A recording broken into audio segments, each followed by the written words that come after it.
tends to be in the first day as we're kind of reconfiguring and letting go of stuff that we didn't even know we needed to let go of. There's this feeling like, I'm not sure if I'm getting it, or I think I'm intellectualizing it, and all of that is part of kind of the old way of creating and relating. And then today, everything comes together in a very seamless manner, and yesterday will begin to make much more sense. The fields themselves, well, they were all here yesterday, and they're all already here today going, I can't wait for my turn. They play very well together. They move in cycles of 3 and harmonics of 8. Now, when I talk about harmonics of 8, it's almost a misnomer because harmonics are describing the movement of a waveform based on frequencies, and these are not frequencies, although they can affect your frequency and your vibration in that they are informational grids that affect the electromagnetic spectrum. So if, like, consider it this way, the fields function as yin to electromagnetism's yang.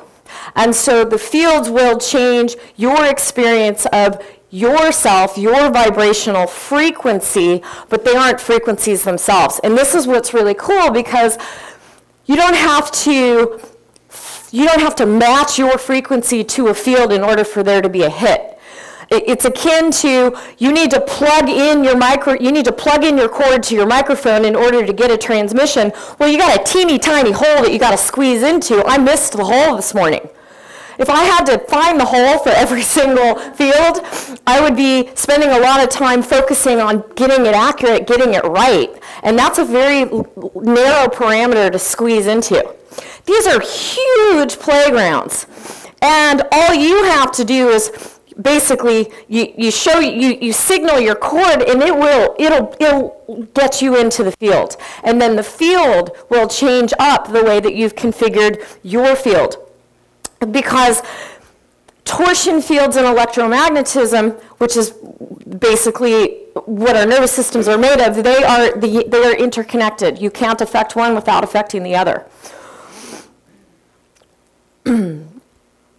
Whereas the first day was more focused on you in relation to you, because everything is you in relation to you. Everything is you in relation to everything, and everything is you in relation to placeholders. Today we move into more of, hey, that's great. You know, I get to get into a cohesive relationship with myself, and that's all wonderful. I don't live under a rock.